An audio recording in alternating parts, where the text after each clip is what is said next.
Be a part of Going In Raw today at patreon.com/Steve and Larson. Starting at $1 a month, you can enjoy Going In Raw ad-free, gain access to the daily 30-minute Going In Raw post show, exclusive merchandise, and so much more. Support Going In Raw today. Click the link in the description. Boys and girls, this is the Undisputed Era. Adam Cole, Kyle O'Reilly, Roderick Strong, and you're listening to Going In Raw, baby. What's up, it's your girl, Sasha Banks, the legit boss, and you're watching Going In Raw. You like that? This is Shayna Baszler, and you're watching Going In Raw. What's up? This is the most must-see WWE superstar of all time and his lovely, gorgeous wife, Marie. and you are going in SmackDown Live. This is the glorious one, Bobby Roode, and you're watching Going In Raw. Hey guys, this is Charlotte, and you're watching Going In Raw. What's up? It's the moonwalking, trash-talking princess of Staten Island. I want to remind you all that Mela is money, and you're watching Going In Raw. Hi, this is Shinsuke Nakamura. Just watching Going In the Raw. This is the knockout artist, Cassius Ohno, and you're going in Raw. Hey, friendo, Steve here. And Larson. And welcome back to Going In Raw, the only pro wrestling podcast you need to be listening to right here, youtube.com/Steve and Larson, and available wherever fine podcasts can be found. Be sure to hit that subscribe button and the notify bell on YouTube to make sure you always get your new Going In Raw notifications. We've got a brand new community tab poll. I was very curious to see what the Going In Raw community thought about Raw last night, so I put up a poll in the community tab. You can be found. Somebody asked yesterday, what is this community tab? What is this? You go to the youtube.com/Steve and Larson, and then on the tabs there's home, videos, playlists, and then community. That's the community tab. Pretty much right in the middle. You can participate there. And then if you're listening to us in a podcast app, it goes a long, long way towards helping Going In Raw. If you find Going In Raw in your podcast app, hit subscribe, and then leave us a rating, review, or a comment. It really, really does help. And tell your friends, too. We're also available on the Patreon at patreon.com/Steve and Larson. We got a bunch of reward tiers. Yeah. We got a bunch of new patrons here for the past 24 hours. I'm going to give them a shout-out because that's what I do. Zachary Darnell, Matthew Sandoval, Pump Savage. That's a great name. That's a good name. Sounds like a W. Steve W. or fun wrestling character. David Weberg, Raji Flaps. That sounds like a British name. Oh, who just spilled that pint on you, Raji Flaps? Of course, it's always about a pint. That's all their beef is over there. Did you see yesterday in the House of Lords or House of Commons, that dude stole a mace? Yeah, we were watching it here together. Oh, yeah, that's right. I watched it a couple times at home, too. Man, woo, big heat on that guy. Yeah. He went into business for himself. Go home heat? I'm not sure. He might have Or worked. go away heat? Do you have X-Pac heat? He has X-Pac heat. Wow. He's getting that Theresa May heat. Oh, man, he's got the Theresa May rub. That Brexit. It's like the invasion angle, man. I think they botched it big time, Larson. And then finally, IB New Japan Fan 1, new patron. Thank you very much. Thank you, everybody. Thank you for very all much. that. Yeah, we got our winter attire on. And it's actually quite warm in here. Arctic action, Steve. It's here. cold outside, but it's warm in the office. I turned the heat off and you know how that works. When I turn the heat off, it turns into the Arctic. It's over the here. tundra, pretty much. Yeah, Yes. basically. Like, there's no middle ground here. I'm sure there's a way to figure that one out. Anyways. Yeah, usually the setting on the thermostat for the heater is set at like 70. Yep. But also the part of the problem is that the thermostat reads temperature out in the hallway and not in the actual office. And it's going to be cold out there. Yeah, it's going to be freezing. Y'all watch this on YouTube. You can see that we got the Christmas stuff going on. This for the Christmas. Because the Christmas season. Oh. Those the same lights? No, I put up bigger lights. That's what I thought. Yesterday, you were literally sitting here, and I was doing it behind you. Not a care in the world with this guy over here. I like that. It means you trust me, that I know what I'm doing. Yeah, I guess something. So. I guess it's true. I was going to bring something up about the Christmas, and then I forgot. Whatever. Anyways. So, before we get into these super chats. Yeah, it was an improvement. What did the community tab say? They said it was an improvement. 2,900 votes. Yay, 14%. That's up from like 3% or whatever it was last 6%. I think last week. It went from 6 to 9. I think, 14. or no, maybe it went to 3 to 6, and now it's at 14. Yeah, something like the that. nays 6%. That's a big improvement. Somewhere in between 30%. There was no somewhere in between last time. So that might have been buried in the yays as well. Yeah. Didn't watch, don't plan to, 41%, so let's drop below half. Yeah, that's good. That's down 10. Plan to watch later, 9%. That's about the same. It was at 10% last week. So it was. I'll put it this way. I do feel, with a couple exceptions, although I do feel Nia Jax is even a bit better on that mic. The last 10 seconds of Nia Jax's promo, I thought was the strongest promo work she's ever done. Yeah, probably. Because she gave it some fire, and that's what she lacks. And I wonder if part of it is she's so worried about memorizing lines.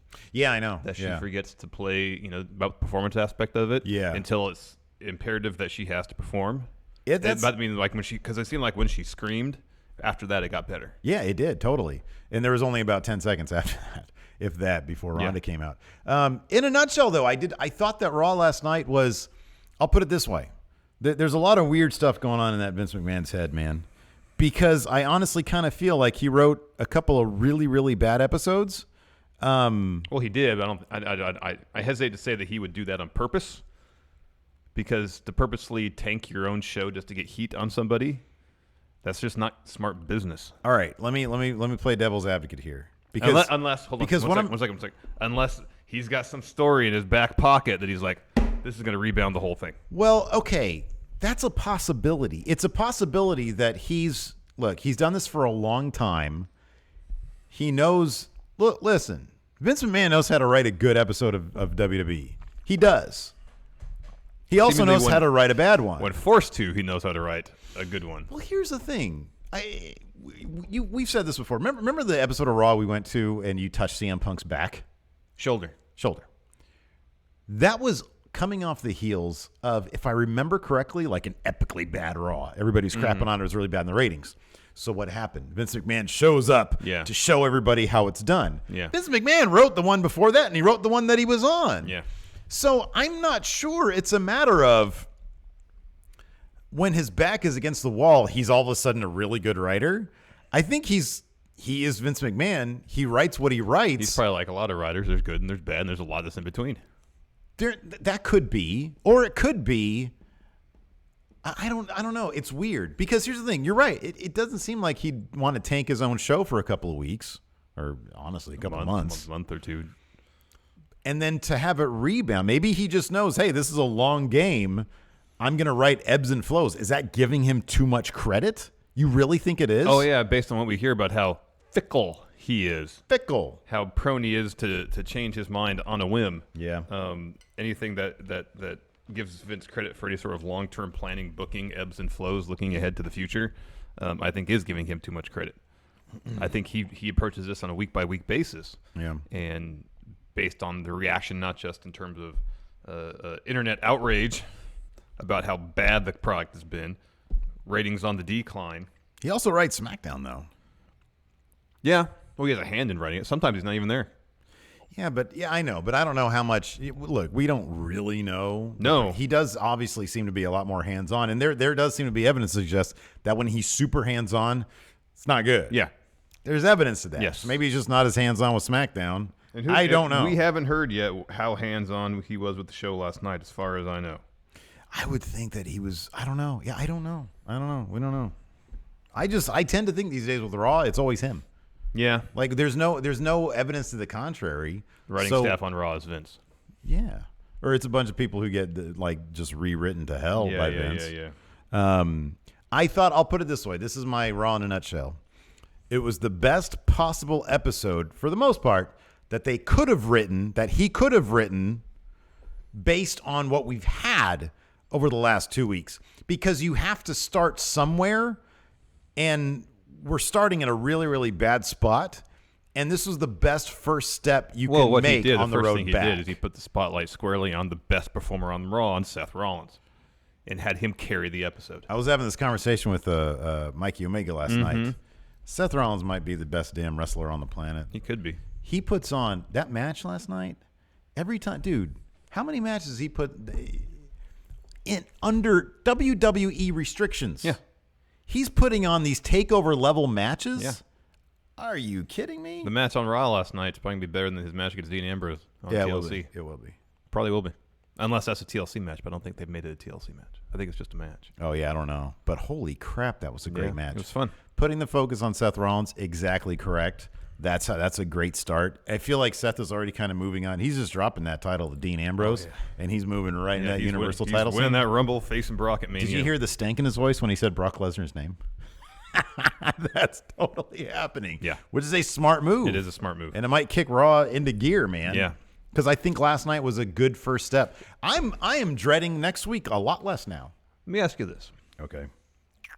When's the last time they've really consistently built Raw around one wrestler? I know you could say Roman Reigns, but so many times where they try to make Reigns the guy, he gets overshadowed. Yes.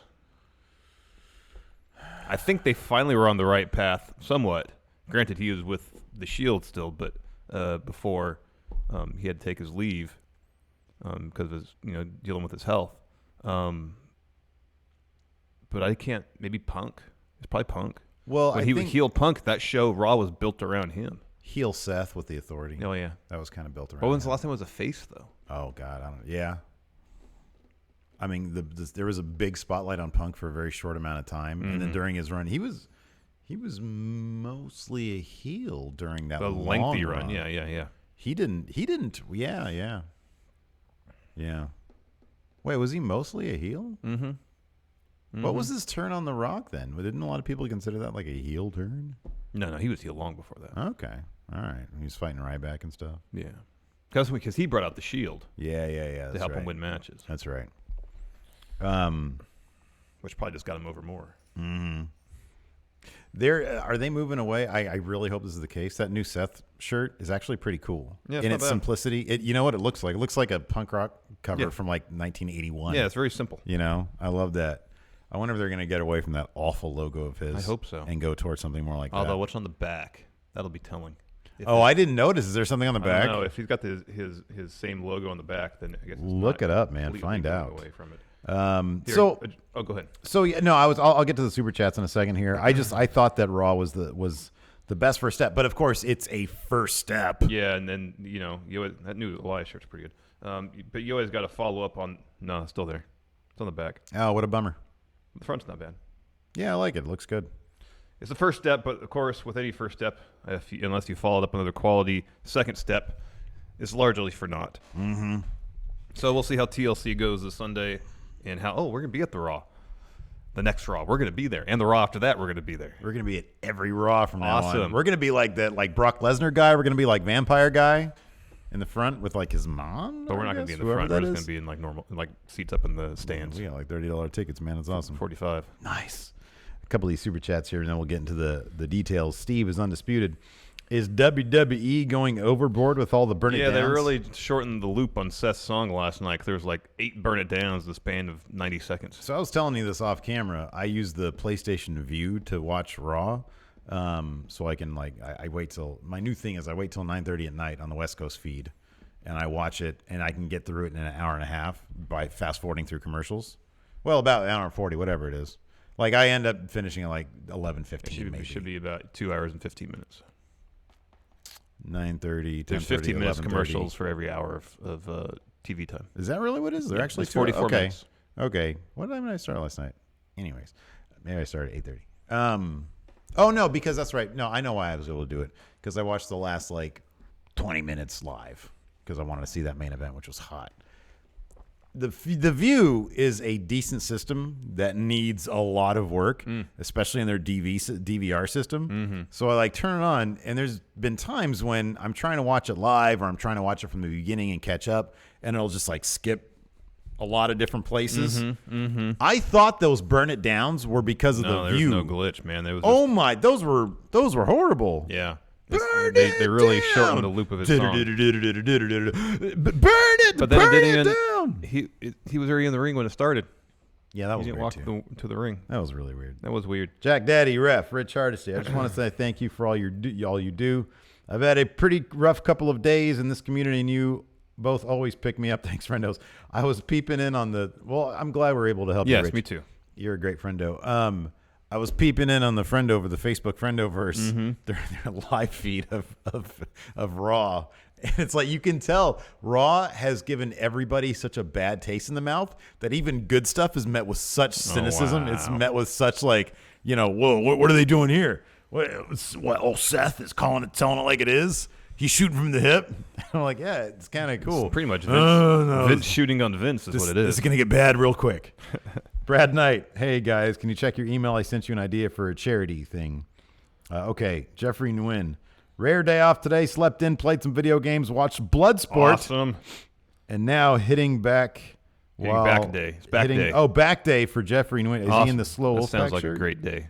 I got back day tomorrow. I'm looking forward to it. Astros J5. Read the article I sent you. It's really good. Plus now the rumors favor Connor in Becky's corner and Cormier in Ronda's corner. Plus avocado toast picture. Dude out.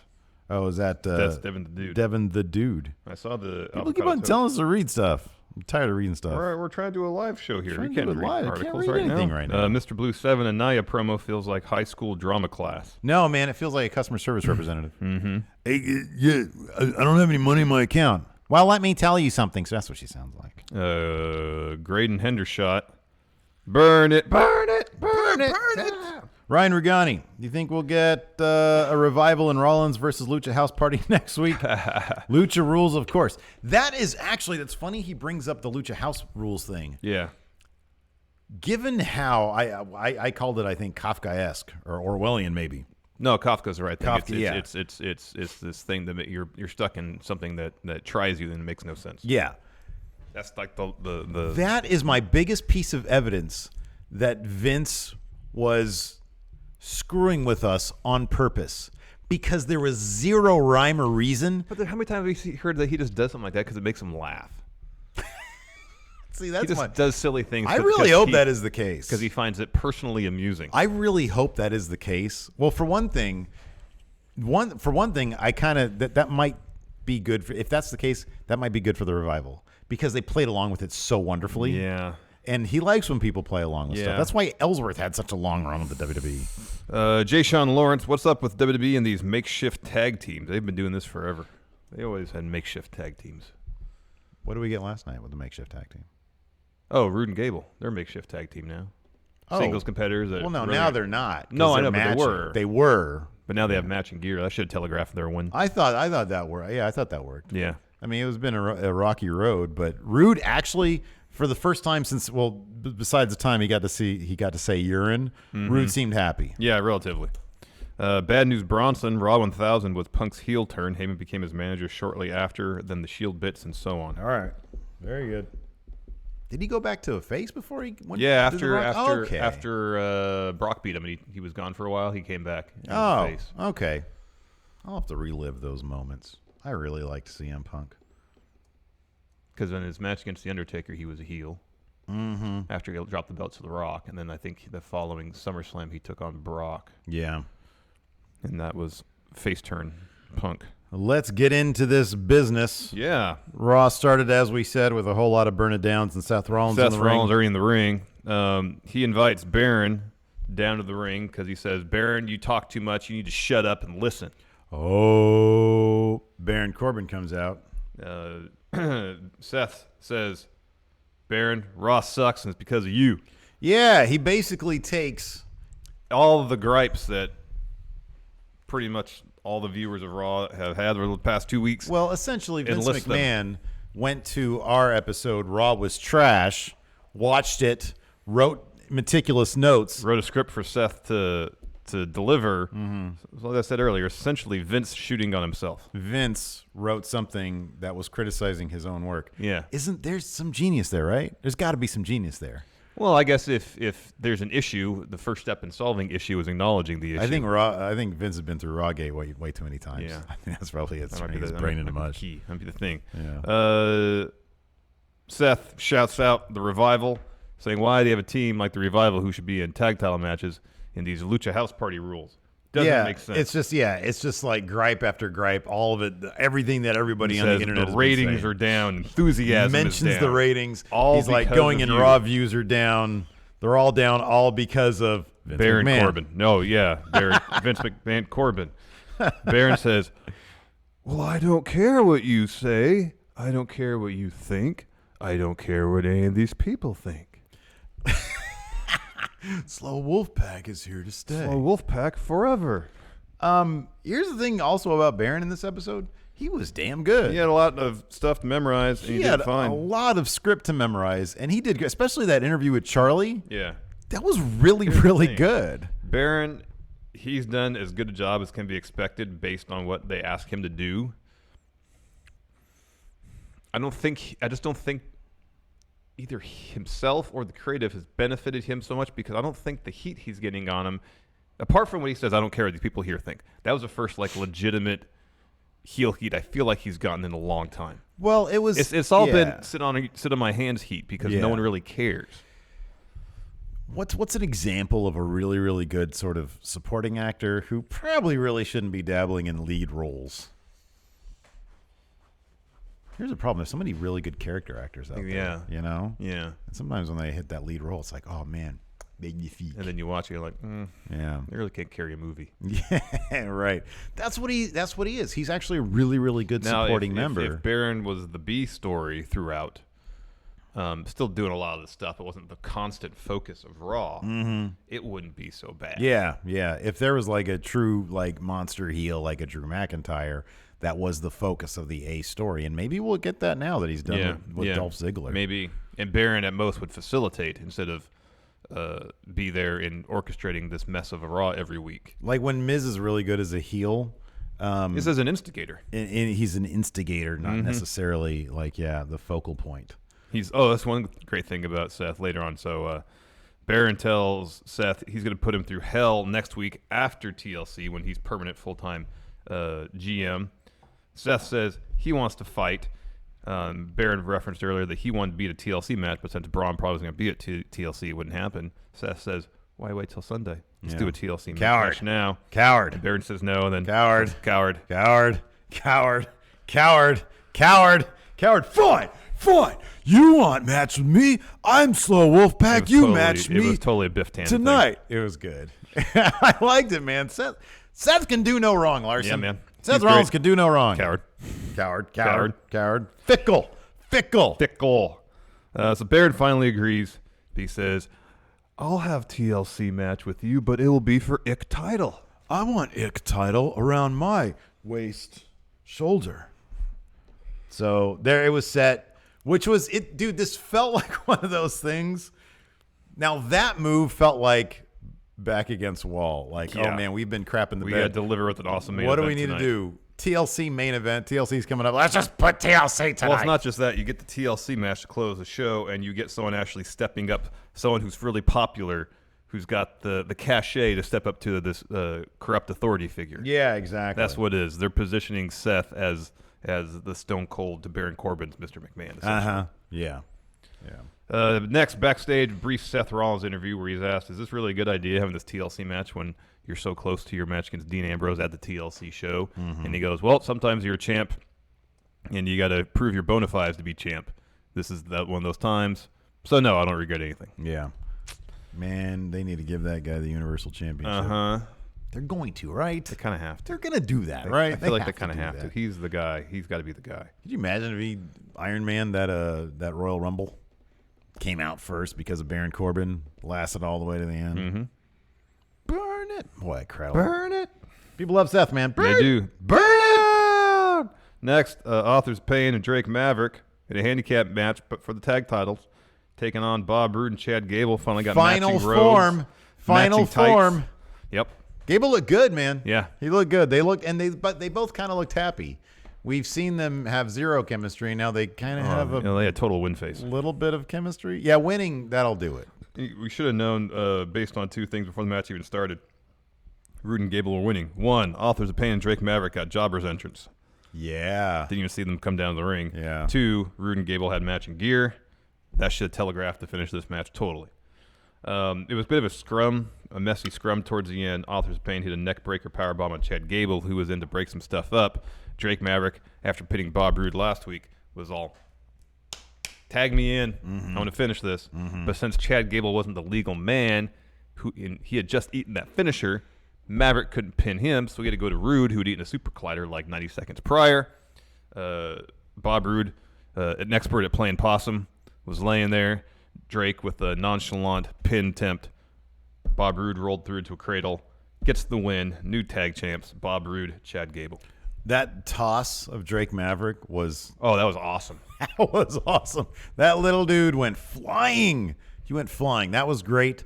It's funny because after the match, they went to commentary, and you see in the background Drake Maverick walking up with Authors of Pain. The only sad bit about this is that they need to get Drake Maverick away from Authors of Pain. Yes, and hopefully this is the catalyst for all that. I was really hoping we'd get that at the end of the match last night because he's their problem. Yeah. Bring back Paul Ellering. He has the algorithm.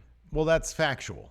And here's the thing: if Seth Rollins calling out the Revival last night and saying how great they are and they're doing this Lucha House Party stuff, if that puts the Revival up in sort of a thing with Roode and Gable, Oh, it'd be fantastic. that has the potential to be fantastic. And if you look at the landscape now, with Roode and Gable sort of being an actual tag team and not just like this awkward thrown together thing, you have that. If the Authors of Pain get rid of Drake Maverick, you got the Revival if they're booked properly, and Lucha House Party, who we really like. They're really good. That's 4 really solid tag teams. Yeah. They can. That's a hell of a foundation. Well, then right there. you have Authors of Pain. Bring back Paul Ellering. Yeah, for them. I know. To give them that gravitas. Yeah. What they're severely lacking right now, and have to give them the story of having to rebuild themselves under Ellering's stewardship. That'd be really good. Yeah. They're like the end boss that whoever eventually is champion going to Mania has to beat. Yeah. Either to cement their reign or to get destroyed. Yeah. They mentioned kind of in passing that Finn Balor was injured, but PW Insider just says he's sick. Oh, okay. That's okay. But he's out of the Mixed Match Challenge. Apollo Crews replaced him, Bailey's partner. Yes. Yeah, boy, that's been a game. There's been a lot of turnover. A lot of turnover in the teams there. this year. Next, a Bob Roode and Chad Gable interview backstage. Very excited. Roode seemed actually happy. He seemed actually happy, so that's good. I think they're going to kill it with this tag team. I think they're going to have these titles Especially for a if they little go to bit. program with a Revival. That would be Those stellar. Great matches. Boy, could you imagine that? Ooh. Let's give them like a 20-minute Did main we event. We saw Revival versus American Alpha. Yeah. Probably good matches too. Next, an Natalia promo. This is okay. So here's the thing. Some of this was kind of confusing. Yeah, it was super confusing. She really wants to put her one of her roadblocks as the Montreal Screwjob. I don't understand that at all. I don't get that at all. Because like Owen was still there, her dad was no, he was already in WCW, wasn't he? Who, Jim? Yeah. Yeah. No. Did he go after? I think he the went after Screwjob? because he was a member of the Heart Foundation. Oh yeah, you're right. Yeah, He totally was. So he went to WCW afterwards. Yeah. But her other uncle Owen was still in. He was still there. Yeah. And then they had all the reason to push another member of the Hart family because of his, how he passed. So that was a little. It was a head scratcher. The crowd kind of went, huh? And collectively, Yeah. What? Yeah. Montreal Screwjob. Because that's what she said. She was talking about how Ruby Riott had said that she had it easy. Yeah. She just got gifted her spot in the WWE, and she said, "I've had to fight for everything." Remember the Montreal Screwjob? Which everybody loves to talk about that. But yeah, that didn't really make a whole lot of sense. That being said, she did the best she could with a promo that was. It was decently written if it just didn't make a lot of sense. Didn't make a whole lot of sense. But it was a decent. It was all right. So then Ruby Riott comes out. She gives us off. Well, first, hold on. Natalia says she's dedicating her match to TLC to her dad. Mm-hmm. Then Ruby Riott comes out, and the other two members of the Riott Squad are carrying something with like a blanket over it or a tablecloth. Yeah. They kind of prop it up. And Ruby delivers a promo. She takes the cloth off, and it's a table with Jim the Anvil Neidhart's picture on it. So it's like one of those, what do they call them, fatheads? Yeah, the stickers, yeah. Yeah, that's like on the table. Mm-hmm. I laughed out loud. And she said, at TLC, you're going to be closer to your dad than you've ever been. Oh, God. Yeah. It was really tacky, but it was pretty damn funny, too. It was kind of surprising. Because I didn't know it was going to be under that cloth. I was like, what is under that cloth? It's like a picture. It was a table with him on it. Yeah. It was so stupid. Yeah, it's not good. And Ruby Riott is so above that. Yeah. Because she's a really good wrestler. Yeah. But hey, I'm just glad that she has a damn match. There's like 11 matches booked for TLC. I know. There's a lot. Are these all going to be like 3-minute Kickoff show matches? Lightning round matches? I don't know. Anyways, after that business, let's see here. We had a Dolph iPhone promo. This is a decent promo. Yeah, here he from kind of. Dolph. I can't remember who mentioned this on Twitter, but he kind of regurgitated the Roman. I'm not a good guy. Why would he do that? I know. Yeah. Yeah. His delivery was okay though. Yeah. He's going to be gone for a while, isn't he? No, I think his stand-up tour is in conjunction with wrestling dates, because like the Phoenix show is the weekend of Royal Rumble. Oh. I'm guessing, and there's only a handful of shows. I was just thinking, like, is he going to take like a couple of weeks off or something because of like the beatdown Drew gave him at the end of that match? Oh, maybe. And the fact that there's nothing for him to do. We don't even know if he's a good guy or a bad guy. Well, here's something. Let's say Finn. Regardless of what he says. Finn's illness, say it keeps him out longer than expected. I think this drops Dolph in that match at TLC. Oh, yeah, you could do that, I guess. And he can always get involved in that. Dolph needs to take some time off, man. Call somebody up. He should come back as his stand-up comedian gimmick. That'd be good. No, early 90s stand-up gimmick. That should be his thing. Like, right. He has his Tron is a brick wall. Yeah, it says improv on it. Like a neon sign that says improv. Like above it is whatever city they're in. Yeah, exactly. San Antonio Improv. Yeah, exactly. Single spotlight. Yeah. Stool. Mic stand. Sports coat. Mm-hmm. But with like a T-shirt underneath. What did they used to? That's what he wears anyways. Yeah. What did they used to wear? Or just like a button-up, but not like buttoned all the way. Ball jacket? No tie. Yeah. Well, yeah. If you're going the Andrew Dice Clay route, yes. Yeah. Oh, but man. Didn't he used to wear fingerless gloves, right? Oh, Dice? Yeah. Oh, yeah. He was the man for like a half second. And then he like said some rude stuff or something. I don't know what he said. Didn't somebody leave Saturday Night, like Nora Dunn, like left Saturday Night Live for that week and then got fired because she like didn't want to do it like the episode he was on. Wow. I don't remember that at all. I have that big ass Saturday Night Live book. It's fascinating. Oh yeah, no, I need to check it's that out. It's like one of the only books I've ever read all the way through. I've read 1,000 books halfway. So then we had the Drew McIntyre versus Dolph Ziggler match. Drew McIntyre is amazing. Yeah, his interview beforehand was good, and he was taking great relish in destroying Drew. Yeah, he was. Dolph. That smile of his is great. I liked his interview too. He says, everybody has to lose at some point. Yeah. All the greats have lost. He essentially just brushed off a loss to Yeah, Dolph. I like that. That's good. At least they addressed it. Drew was dominating the early part of this match. So much so that even though Dolph shoved Drew into the ring post they get back in the ring. Dolph goes for a super kick, and he just collapses. He can't do it. He does eventually hit a zigzag, musters up enough fortitude to do that. Drew kicks out at 2, and then Dolph sets up for a super kick. Instead, just eats a claymore right to the face. Yeah, right to the face. Yeah, that was great. I love those like these short Claymores. Distance claymores are great. They come out of nowhere. When you can say that comes out of nowhere, like a giant 6'5" man who jumps to the height of a person's head, launches himself 6 feet up in the air, like horizontally from a standing position. It's damn impressive. It's pretty impressive. It is very impressive. So Drew wins after that, and then he starts destroying Dolph, and it culminates with him hitting a claymore when Dolph's head, at least kayfabe-wise, hit the LED board. Yeah. And he's got this really nasty smile on his face. Man, well, he's like on the ground and looking at Dolph in the face and smiling. It was great. Sinister. I don't know what Adam Pearce's finishing move is, but it looked like he was about to dole one out because he was yelling at Drew. Oh, yeah. And Pearce is a big dude. Yeah, he was, but he probably eaten a claymore too. Probably. Next, Bayley versus Alicia Fox. This is actually quite a bit of fun once Apollo Crews came down the ring, especially.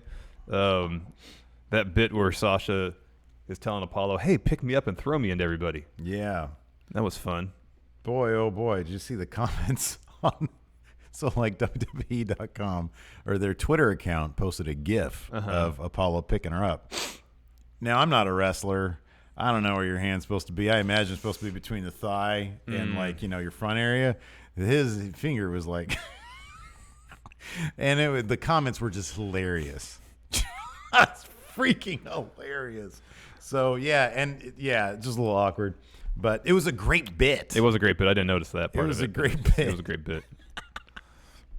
Anyway, wrestling is so silly. It is. It's so silly. It is silly. So you have to appreciate the sillier moments. Anyways, Bayley picked up the win after all that with Bayley to belly. Short but fun match. Yeah, no, it was cool. I liked it, and I like dude. Freaking Jinder can do no wrong for me these days. He's so great. Every time he's on camera, he's got that crazy looking face of his. It's just so much personality. A great face. After that, Dean Ambrose. Hey, sorry. What? Perfect example, though. A guy who's such a great supporting guy that you don't want. You know, he was the lead heel on SmackDown for like a year. Didn't exactly work, but when he's a solid mid-card heel, yes, it's a perfect spot for exactly. Next is Dean Ambrose interview where he spent just as much time sneering as talking. Yeah, he almost said the S word too. Yeah, can't do that, man. You're on YouTube. They seem to have gotten away from the vaccination stuff, at least. Apart from mentioned during the video package they rolled. They rolled like an entire retrospective of the Dean Seth feud in the middle of the interview. It was like, and afterwards he just stood there. So is basically the only thing we're getting out of this Dean heel turn is a gold chain and a Bane jacket. That's kind of it. It's like the 5th jacket he's gone through. Yeah. During the course of his heel turn. He finally found the right jacket to... The right one. Because he says a whole lot of nothing, and that's a problem. I know. It's a massive, massive problem. It's a big problem. Hey, but come Sunday, he's going to have that IC title. Yep, so probably. maybe if he gets into a thing with Elias, maybe that'll be a thing. Well, Elias needs to get this thing with Bob Lashley because he's still in the midst of that. Because next, he had a promo. He actually told people to shut their mouths. Yeah. But I don't know if that was like just muscle memory. I like that. Here's the thing. As long as he still keeps on calling somebody trash, and in this case it was L.A. The city of Los Angeles, yes. Because at first I was like, oh, man, don't praise the city.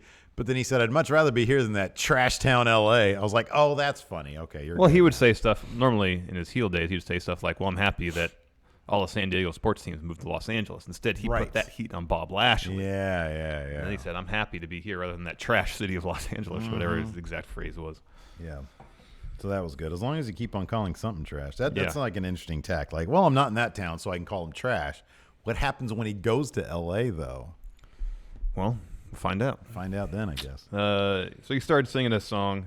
He's interrupted by Bob Lashley and Lio Rush. He has match against Lio Rush. Heath Slater comes out as referee. This is the first match he has refereed since being appointed to that position. Okay, so hold on a second, though. What? One of the earlier matches, maybe it was Drew Dolph, maybe it was AOP. I think it was the tag team match. I've never seen that other ref before. There's another ref who looks like Heath Slater. Oh, I didn't notice. Yeah, it was weird.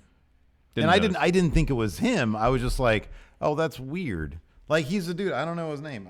You go ahead. I'm going to look this up. Anyways. Super curious now. So at one point, Elias hits a powerbomb on Lio Rush. Oh, that's what I was going to say. Number one, there's two things. Number one, Heath Slater looked really good as a ref. Like, he looked like a ref. Yeah.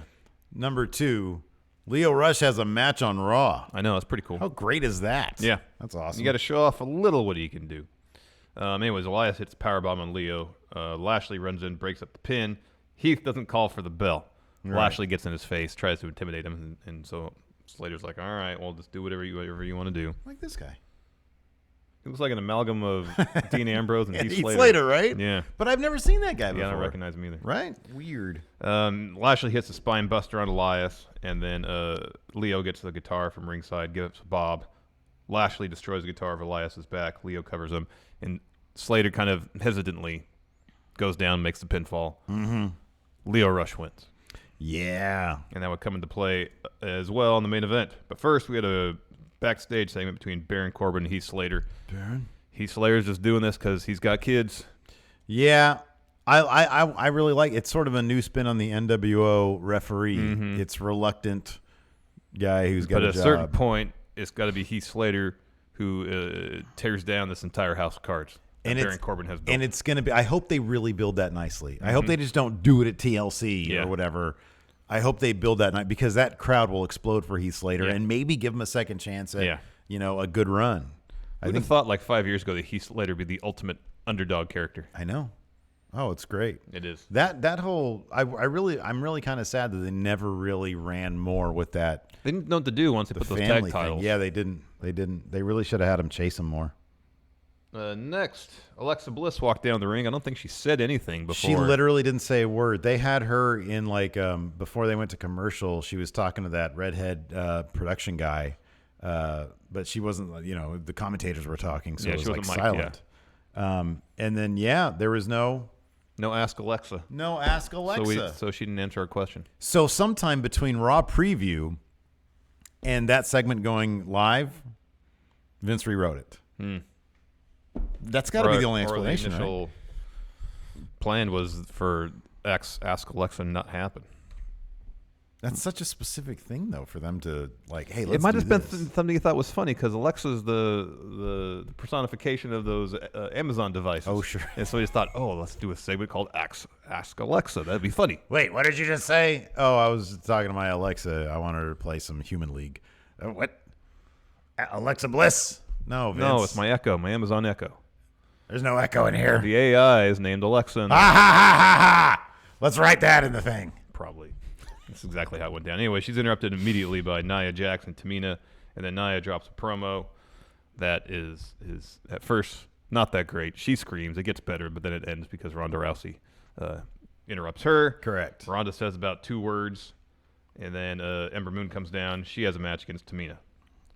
And Ember Moon wins that match against Tamina with an Eclipse. Oh, I can watch that It's Eclipse. the best. It's the best all finisher. day long. It's the absolute best. I can best watch finisher. that all day long. Just Eclipse. Would somebody please do a supercut? Yeah, supercut. Eclipse supercut, please.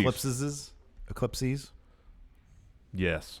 Multiple Next, eclipse. Baron Corbin interview right before his match against Seth Rollins in the main event. This was good. I was paying, but I don't know why I was paying particularly close attention. I was like, man, because I was thinking to myself, these people, they have to learn so much dialogue in such a small amount of time, and this interview is fairly lengthy. And he not only did not stumble, not only did he not look for his lines, he was really adding to the material with his performance. That should be applauded. That is impressive. Agreed. Main event, Seth Rollins, Baron Corbin, TLC match. Heath Slater's the referee. Again, looking very sort of dejected. Yeah. Yeah, he's in like a I'd rather be in this match, not as referee, but as competitor. Participant, so I can be Intercontinental Champion. Too. And I could feed my kids. Oh, man. So we got to talk about this, too, a little bit, because this whole Renee Young, Corey Graves thing is damn near It's I don't even want to listen to commentary. Yeah. It's so bad. Yeah, it's and not it's good relentless. Anymore. It's so relentless. Like he just at one point, like I don't know. I feel like, and I think it's making her commentary worse because there are a couple times like during this final match, this main event. At one point, Baron was like climbing the ladder like really slow towards the finish, and she was like, "He's really taking his time." And Michael Cole corrected her and said, "No, he's selling his injuries," or something like that. He didn't say selling. Yeah. He said something along the lines of, Well, "Well, no, must be he's really had hurt. Yeah, he must be really hurt."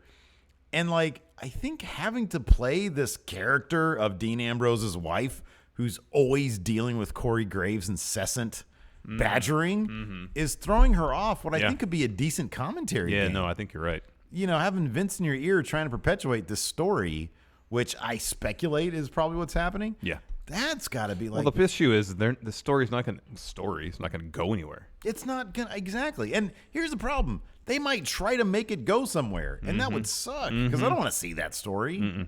That's terrible. Because at one point she was like, yes, if Dean wins the Intercontinental Championship, my house will get a bigger paycheck. Yeah. You know, I don't want to hear that. No, she's out there to do her job. Yeah. Let her do her job. In my mind, I want to think that Dean Ambrose, like on TV, is like a single crazy guy who lives in the alley with his Bane coat. Or at least think they're married, but while they're married and he's heel, he lives in the shed in the backyard.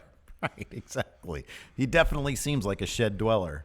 Whereas she occupies the house. Yeah. And maybe they'll get together on his birthday. They'll take an awkward picture, put on Instagram. And beyond that, maybe have a meal together once a day, awkwardly on the patio. Right. So he doesn't come in the house and pee in a corner. Right.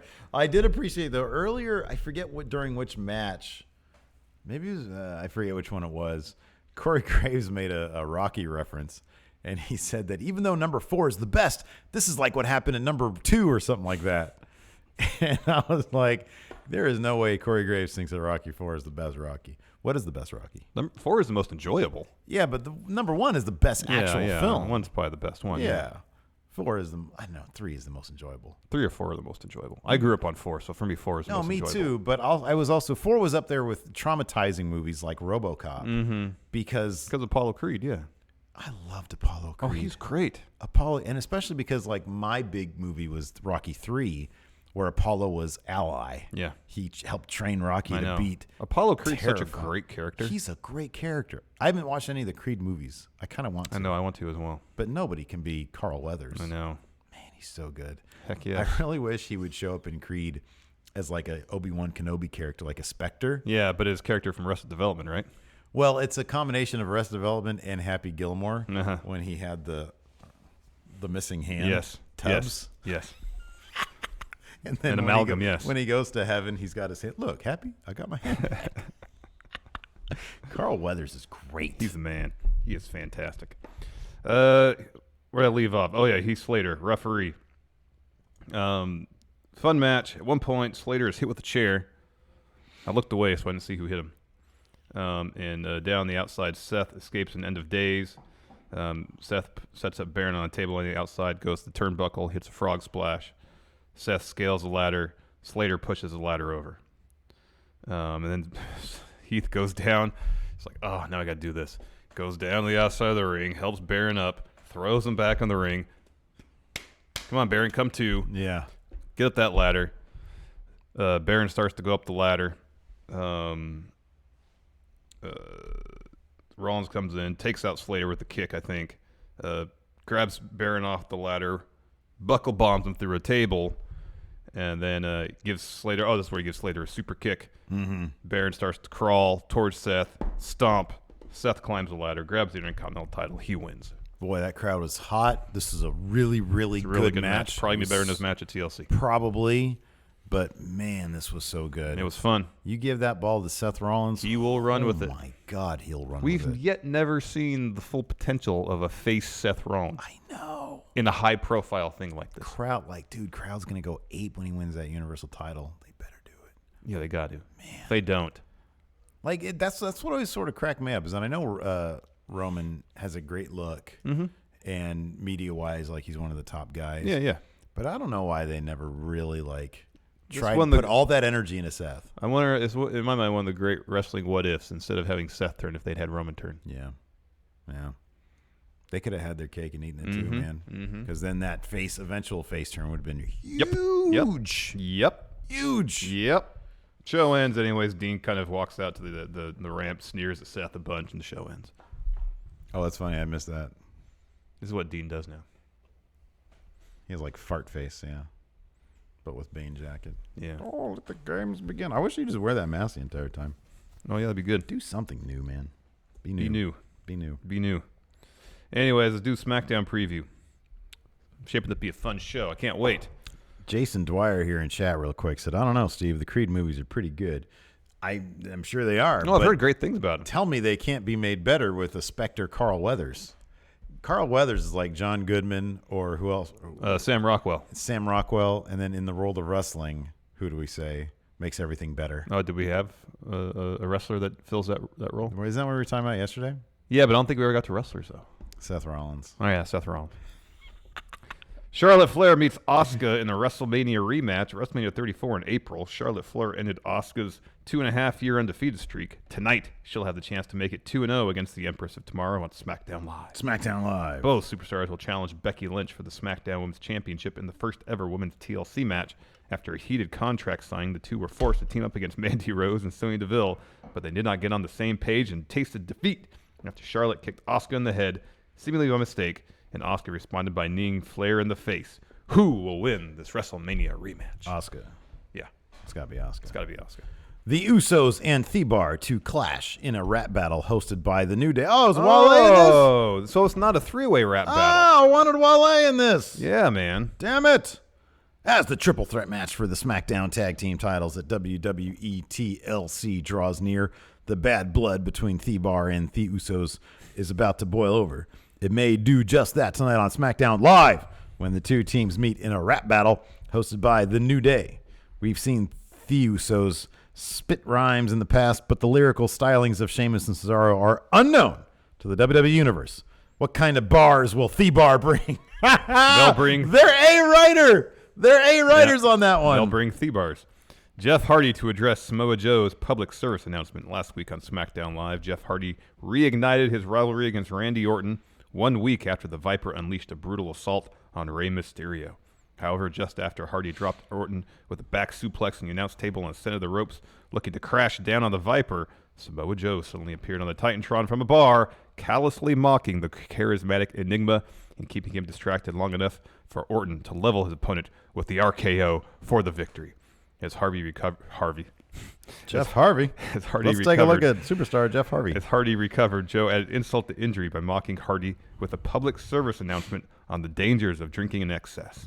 In response, WWE.com has learned that Jeff Hardy will address Samoa Joe's public service announcement tonight on the Blue Brand.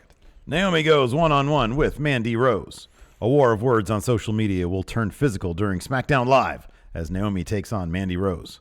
The back and forth started when the Golden Goddess took to Twitter to point out Naomi's recent shortcomings, especially in the mixed match challenge with her husband, Jimmy Uso.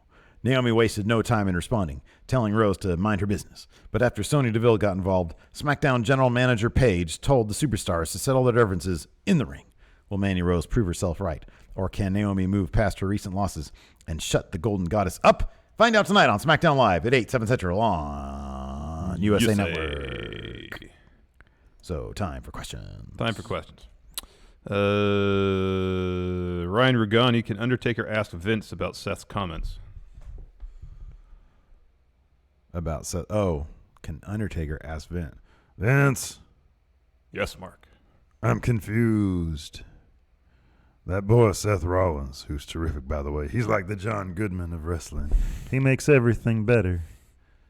Well, he was talking crap about Raw.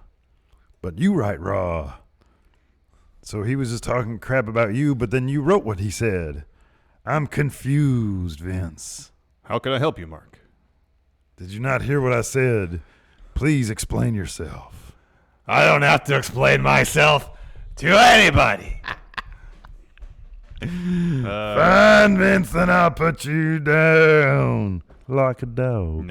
You never said that, Mark. Robert Alomar, Adam Mayhem, the champ. I am here. Breaking news. What's the breaking news? Is the breaking news that he's here? Oh, maybe. Nate Williams. You set off my Amazon Alexa crazy for 15 minutes saying Alexa about hot dogs and stuff. Whoa. Oh, okay. Alexa, play the Human League. There you go. The Mark of Steel, with almost every team on the Raw side of the Mixed Match Challenge being changed up and subbed out, is SmackDown Live guaranteed to win at this point? It's Carmella and R-Truth. Yeah. It's Carmella. Yes. They're totally, because they can, like, the men's Rumble doesn't matter if you come out at 30 because Seth's going to win because he's going to come out at number 1 or 2. Mm-hmm. Carmella, she totally comes out at number 30. Mm-hmm. She's a hot star, man. Donovan Dean, can we switch jobs? I hate mine. What's your job? Is your job comic book artist, publisher, something like that? Happy the Cynic. Does Heath Slater becoming a referee confirm that no matter the outcome of TLC, Baron Corbin will still be an authority figure?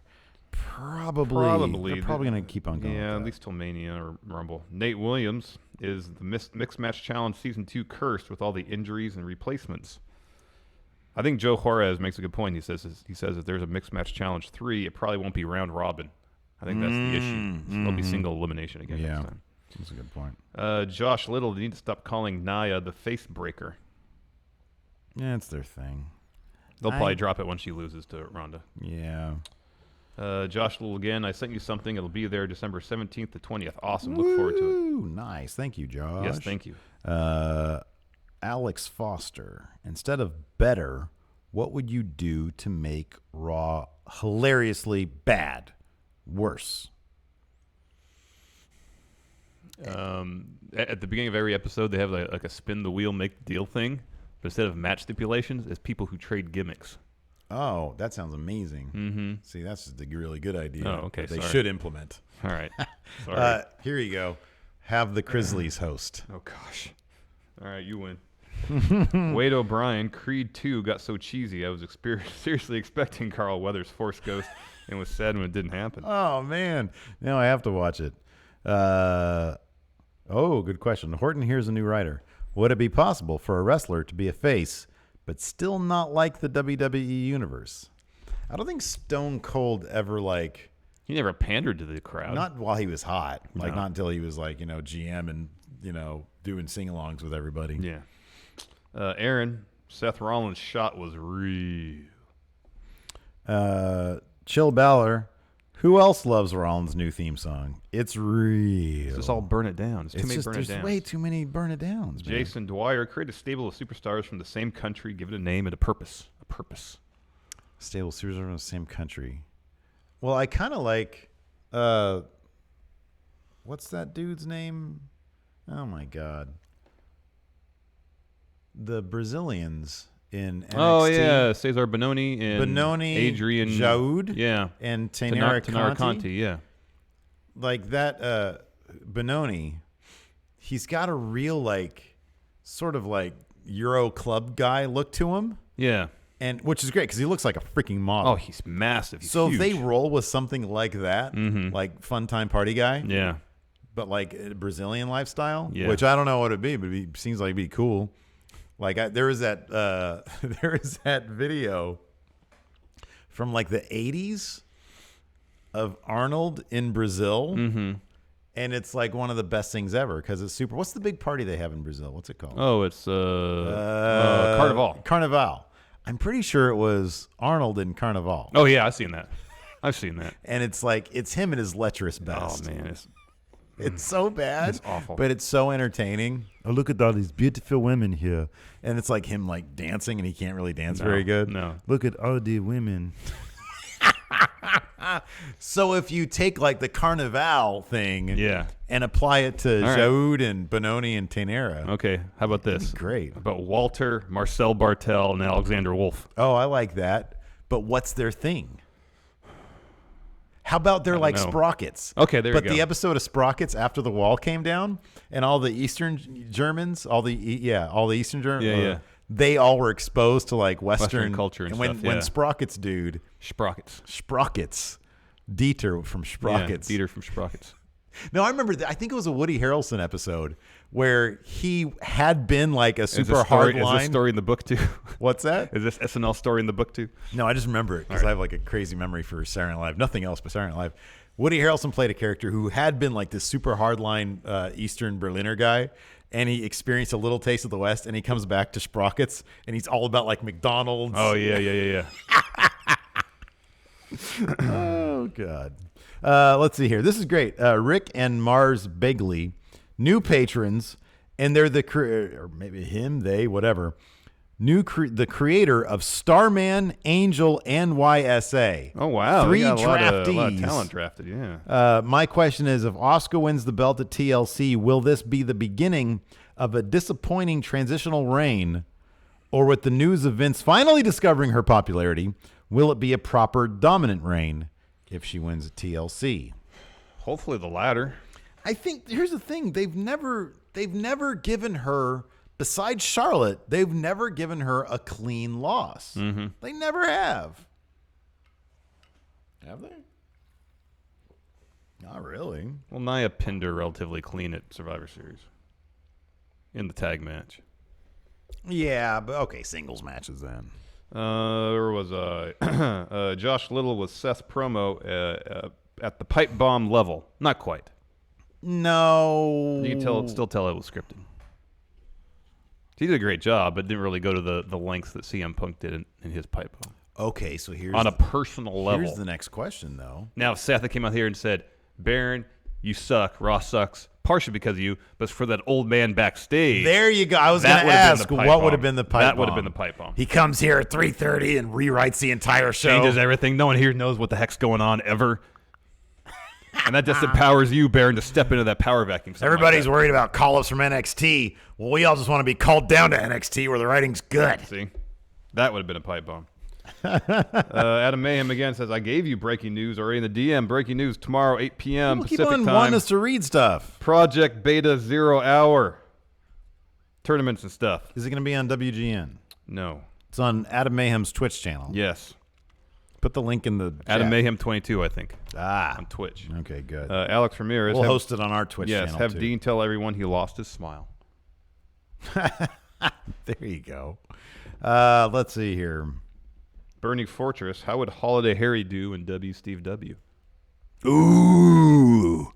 Well, I'm no stranger to murders. I'd have Barry Bratwurst poison everybody first, Barry. Let's see here. Joseph McGinnis. agrees. Says, is Heath Slater the new NWO ref? Kind of. I kind of like that too. Yeah. Conflicted NWO ref. Don't call me Lawler. On a scale of 1 to 10, how much did you cringe when Ruby showed Natty she had a surprise for her behind the black drape? I laughed, man. I thought it was funny. It kind of came out of nowhere, that's for sure. It really did. Let's see here. Oh, I mean, this is an easy one. Nathan says, in your humble opinion, what is the best and worst wrestling entrance music to play while doing this is his words, the dirty to your significant other? I assume he means sex. Oh, it's Shawn Michaels, right? That's the best, right? Yeah, it's got to be the best. That's the best. Well, no, I don't know. I kind of think that like some combination of Velveteen Dreams or Mandy Rose is the best. That'd be good too. No, Kaze Nina Ray. There you go. Make sure you time it right. Yep. The worst might be Seth Rollins burning. There's no rhythm to it. Yeah. Like it just burn. Or Dean Ambrose because his rhythm, and then it goes. It's too much start and stop. MEXFX. Steve is really embracing the Cena hairdo. You guys are great. Love the show. Thank you very much. I'm growing this stuff until I can't, man. Jonathan. Other WWE detriments should be blamed on Corbin. What are some other things that WWE doesn't do very well that should be blamed on Baron Corbin? I go back there to catering. I want some juicy prime rib, and all I get is some dry roast beef. That's your fault too, Corbin. There you go. That's good. They only have hard steel chairs to sit on in catering. Oh, yeah. It's like, yeah. We want to be comfortable. We put our bodies on the line every night. We be able to sit comfortably to eat some juicy prime rib. We have neither juicy prime rib nor comfortable chairs. That's on you, Baron. Griffin Cologne, what is Adam Mayhem's gimmick? Genuinely curious. He's the H champion. That's the only gimmick he needs. He's the world's best champion. What's his gimmick? I don't know. Good guy. That's his gimmick. What does he do? He goes out there. He tells a lot of people to be quiet. He's rude to people. He is rude malcontent. to people. His gimmick is malcontent from Puerto malcontent, Rico. Yes, because he's got the Puerto Rico stuff also. Malcontent. Adam Mayhem. Imposter Naked Midian. Been a fan since 10 for the win. Which looks worse, HBK with short hair or HBK with no hair? It's short hair. Yeah. No hair, he actually looks kind of cool. Yeah.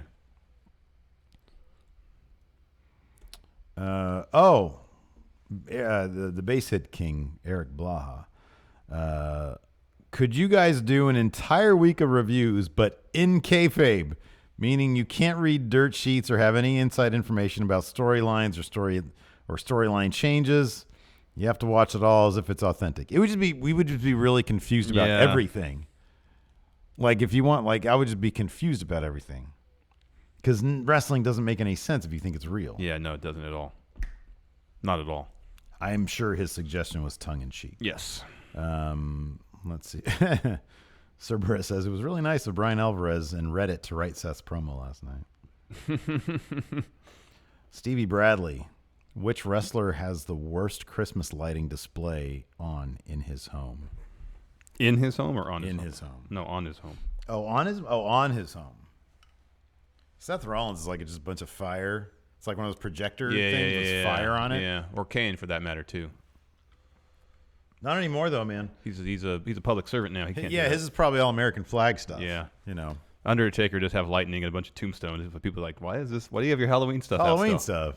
Oh, this is for the Christmas. This is for the most happiest time of the year.